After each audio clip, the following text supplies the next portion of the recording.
Jawaharlal Nehru India के पहले prime minister और एल्बर्ट आइंस्टाइन दुनिया के सबसे बड़े साइंटिस्ट, क्या ये कभी मिले थे? हाँ, मिले थे। और जब ये मिले थे तो क्या बातें रही होंगी? क्या कभी एल्बर्ट आइंस्टाइन ने कोई चिट्ठी भेजी होगी जवाहरलाल नेहरू को? और क्या वो चिट्ठी कभी इजराइल पर भी हो सकती है? तो हाँ, ऐसा कुछ हुआ था।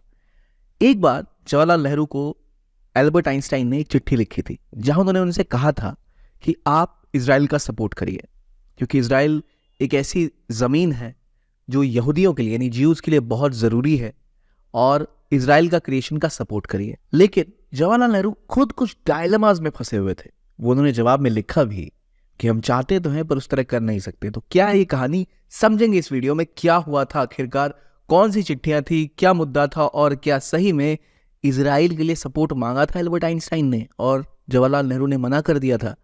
जानते हैं इस बारे में क्या था ये पूरा मामला। सबसे पहले ये समझिए कि इजराइल एज अ स्टेट कहाँ बना। तो इजराइल का जो स्टेट आज हम देख रहे हैं, वो ज़मीन, वो इलाका जो थी पहले पैलेस्टाइन के रूप से कहलाती थी। अब जब हम पैलेस्टाइन की बात करें तो पैलेस्टाइन था कैसा, क्या कहानी थी पहले पैलेस्टाइन की? तो आपको पैलेस्टाइन कुछ इस तरह की ज़मीन हुआ करती थी, और पूरे मिडिल ईस्ट पे कब्जा था किसका? ब्रिटेन का। ये ब्रिटिश अंपायर का पार्ट था ये सब कुछ। जब 1930s या 40s की बात करते हैं तो एक कम्युनिटी की बात आती है, ज्यूइश कम्युनिटी, यानी यहूदी जिन्हें आप हिंदी में कह सकते हैं। वो काफ़ी ज़्यादा एंटरप्राइजिंग एक कम्युनिटी थी। एंटरप्राइजिंग यानी बहुत बिजनेसेस में, साइंस में, टेक्नोलॉजी में इनकी तूती बोलती थी अक्रॉस यूरोप।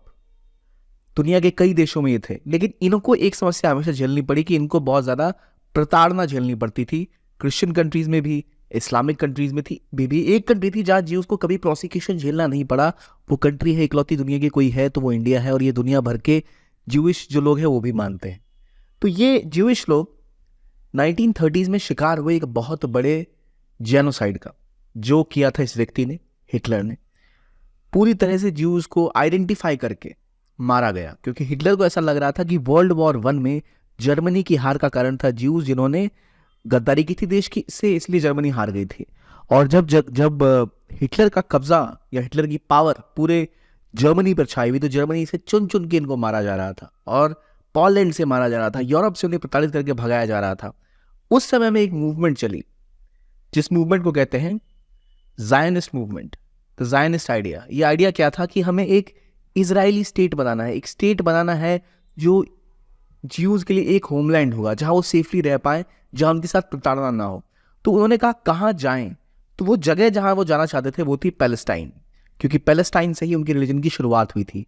सदियों पहले यहीं से ज्यूज, जिसे कहते हैं सबसे बड़ा उनकी जो पावर सेंटर था, जो उनका रिलीजियस सेंटर था, वो यहीं था जेरूसलम में। तो वो पैलेस्टाइन के एरिया में वापस जाने लगे, और वो जियोनिस्ट आइडिया डेवलप हुआ to find a homeland for Jews. इसमें दुनिया के जितने भी इंपॉर्टेंट और शक्तिशाली ज्यूज थे उन सब ने हिस्सेदारी ली। और तब ब्रिटिश अंपायर बहुत बड़ी थी, तो ब्रिटिश ने जो गवर्नमेंट थी, ऑब्वियसली समय राजतंत्र था, क्वीन थी उनकी, तो उस समय में जो एक इंपॉर्टेंट डिक्लेरेशन हुई थी वो थी बेल्फोर डिक्लेरेशन, जहां पर ये बोला गया था कि जो वहां के किंग हैं उन्होंने ये डिक्लेयर किया कि वो जो ज्यूइश ज़ायनिस्टिक एस्पिरेशन है, वो जो चाहते हैं अपने लिए एक होमलैंड, इसका सम्मान करते हैं और इसका समर्थन भी करते हैं। वो कहते हैं कि एक पैलेस्टाइन में इनका होमलैंड बनना चाहिए, और इसे कहते हैं बेल्फोर डिक्लेरेशन, जिसमें कहा गया था कि हाँ, एक ऐसा एरिया बनना चाहिए जहाँ उनके लिए खुद का एक होमलैंड हो। उसके बाद से शुरू हुई थी ये एक शुरुआत की किसी तरह वहाँ पर पैलेस्टीनियन होमलैंड बनाया जाए। उसमें एक इंपॉर्टेंट रोल निभाया था इस व्यक्ति ने। आप जानते हैं कौन है? यह है डेविड बेन गुरियन, यानी इजराइल के पहले प्राइम मिनिस्टर, और बहुत बड़ा रोल निभाया था उन्होंने इजराइल के स्टैब्लिशमेंट को लेकर। तो जब ज्यूज हर जगह ढूंढ रहे थे इलाका कहाँ रहे, नहीं रहे, कहाँ जाए, कैसे वो स्टेट बने, तब इस पूरे इलाके पे कब्जा किसका था? ब्रिटेन का था।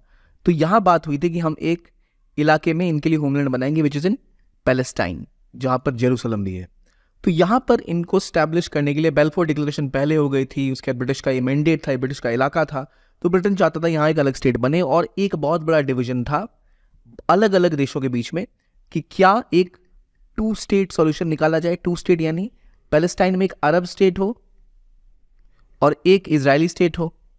और एक लिबरल आइडिया था कि एक कॉमन सेकुलर स्टेट बने, सिंगल स्टेट, जिसमें मल्टीपल नेशनैलिटीज हो, यानी उसमें अरब भी रहे, यहूदी भी रहे, हर रहे। और एक था अरब देश अलग बनेगा और यहूदी देश अलग बनेगा। यहूदी देश इजराइल होगा, अरबिक कंट्री पैलेस्टाइन बनेगी, या जिसे आज हम वेस्ट बैंक या गाजा जो हिस्से हैं उसकी बात करते हैं।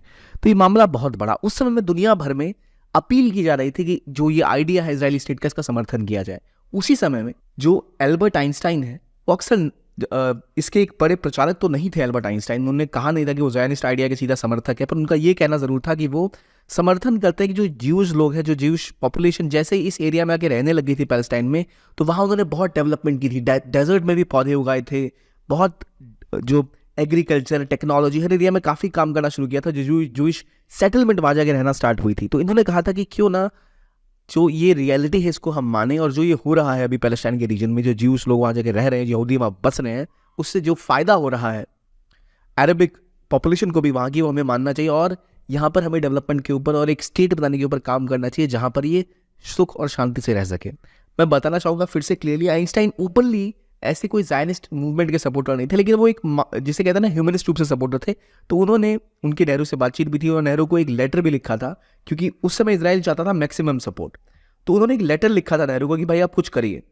इस लेटर में आइंस्टाइन ने क्लियरली लिखा था उनके लिए कि भाई आप देख रहे हैं जो सिचुएशन है, जो समस्याएं हैं, जो दिक्कतें अभी दुनिया में चल रही हैं, और जो प्रॉब्लम्स आ रही हैं, और जिसमें इंडिया ने एक इंपॉर्टेंट रूप से अपनी एक स्ट्रॉन्ग असेंबली का निर्माण किया है, इंडिपेंडेंट स्टेट बनने की तरफ जा रहा है, एक बड़ा नेशनल मूवमेंट इन्होंने देखा है, और एक कंसिस्टेंट चैंपियन रहे हैं आप ह्यूमन राइट्स के। उसको देखते हुए कि आपको ऐसा नहीं लगता कि जो इजराइल में समस्याएं हैं, वहाँ पर जो ज्यूइश कम्युनिटी दुनिया भर में प्रोसिक्यूशन झेल रही है, जर्मनी में जो हुआ, पोलैंड में हुआ, उसको देखते हुए यहाँ पर इनकी कम्युनिटी को एक जो सेफ होमलैंड मिल रहा है वो उनको मिलना चाहिए, और वहाँ इनका समर्थन होना चाहिए।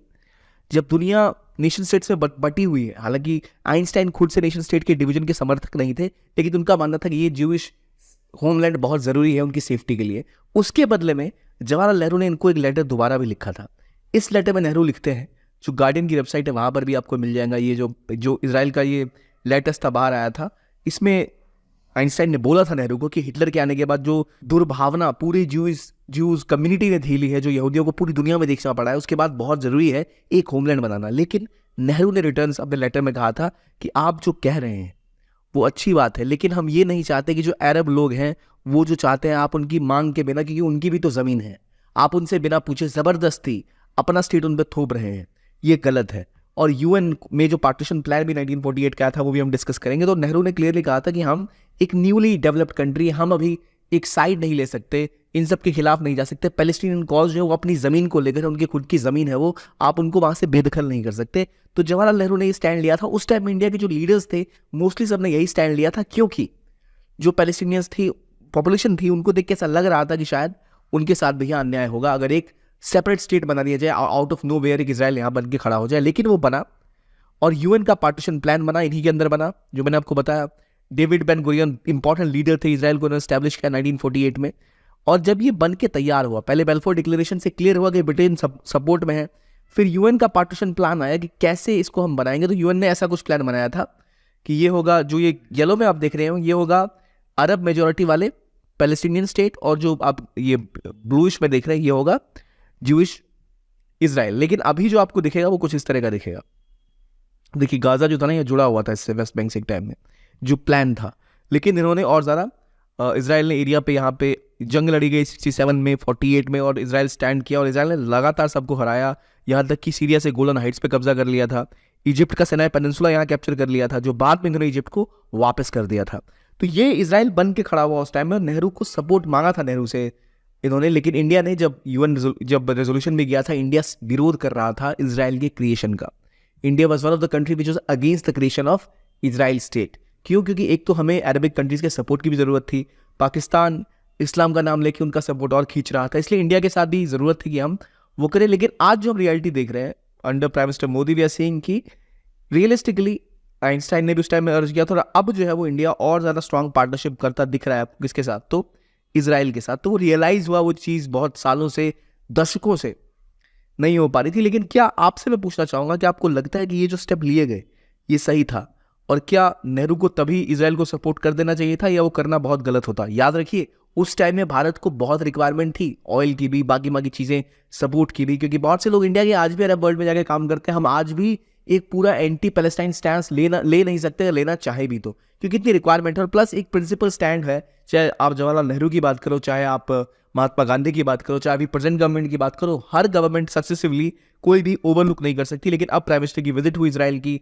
लेकिन इंडिया के प्रेसिडेंट रमल्ला भी गए, वेस्ट बैंक भी गए। वो तो ये दिखाता है कि बेल्फोर डिक्लेरेशन से लेके जो वर्ल्ड वॉर 2 और ये आज जो हम देख रहे हैं एक डिवीजन जो चला वहां से लेके आज जब हम रियलिटी में देखें तो India is again getting close to Israel. और ये जो शिफ्ट है पूरा का पूरा, ये हमने डिस्कस किया। आपका क्या ओपिनियन है इसके ऊपर कमेंट में जरूर बताइए। देखने के लिए बहुत बहुत धन्यवाद। कीप ऑन वॉचिंग ज्ञान कोश and have a nice day.